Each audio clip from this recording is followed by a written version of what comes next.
Bienvenue à tous sur Afrique Sport. Ce mardi 1er février 2022, dans le lot d'informations et de rumeurs de la presse africaine et européenne, on retiendra que le mercato d'hiver a fermé ses portes à minuit et pourtant Pierre-Emerick Aubameyang, 32 ans, 14 matchs et 4 buts en Premier League cette saison, n'a pas encore été annoncé comme renfort hivernal du FC Barcelone. Selon diverses sources en Angleterre et en Espagne, l'officialisation de son arrivée n'est qu'une question d'heure. L'attaquant gabonais qui a passé avec succès sa visite médicale en Catalogne dans la soirée sera annoncé une fois qu'il aura résilié son bail avec Arsenal. Alors agent libre, il pourra être inscrit par les Blaugrana. Pour rappel, l'ancien Stéphanois signera 6 mois avec une année supplémentaire en option. Toujours au FC Barcelone, Ousmane Dembélé n'a pas quitté la Catalogne. En fin de contrat en juin prochain, l'ailier Ousmane Dembélé se retrouverait poussé vers la sortie sur ce mercato d'hiver en raison de son refus de prolonger. Sur la dernière ligne droite de cette période des transferts,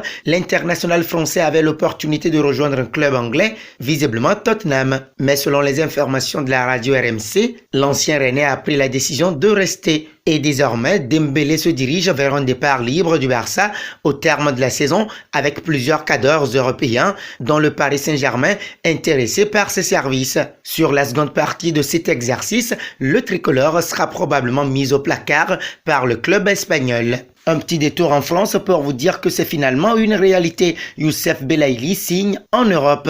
L'ailier gauche des Fennecs d'Algérie rejoint le Stade brestois en Ligue 1 française. Au sortir d'une Coupe d'Afrique des Nations ratée pour l'Algérie, une éclaircie se présente désormais dans le ciel de l'équipe nationale. Youssef Belaïli, 33 sélections 6 buts, retrouve un club et pas n'importe lequel puisque le numéro 8 algérien portera les couleurs de l'actuel 13e de Ligue 1. À Brest, Belaïli percevra 60 000 € par mois et sera entraîné par un coach très exigeant mais également très formateur, à savoir Michel Derzakarian. Si les nouvelles sont bonnes pour Youssef, ce n'est pas le cas d'Islam Slimani. Ce lundi, le club rhodanien a officialisé un accord avec l'international algérien pour une résiliation de contrat qui expirait en juin prochain.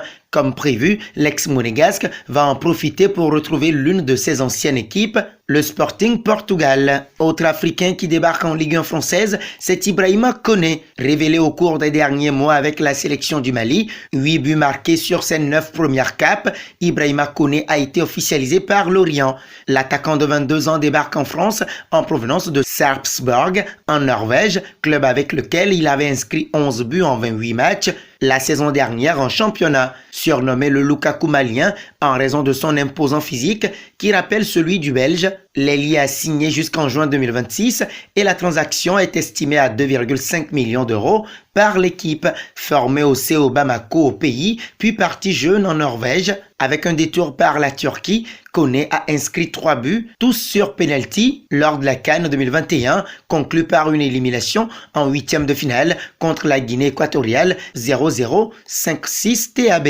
Ce n'est pas tout. Comme pressenti, l'AS Saint-Étienne tient sa dernière recrue du mercato d'hiver. Lundi dernier, les Verts ont officialisé l'arrivée du défenseur central malien Falaye Sako, 26 ans, prêté sans option d'achat par le Victoria Guimarães jusqu'au terme de la saison. Enfin, pour finir, le lundi dernier, le journal allemand Bild a assuré que Kylian Mbappé aurait trouvé un accord pour son arrivée au Real Madrid. Un salaire annuel brut de 50 millions d'euros l'attendrait d'ailleurs au Bernabéu. L'opération Mbappé serait donc bouclée, mais elle pourrait bien avoir un impact sur celle concernant Erling Braut Haaland. Comme développé par le média allemand, l'arrivée du buteur norvégien de Dortmund serait plus compliquée que jamais après celle de Mbappé. Par conséquent, le Real Madrid croiserait les doigts pour qu'Erling Braut Haaland reste au BVB jusqu'en 2023. C'est à ce moment-là alors que Florentino Pérez envisagerait de passer à l'action.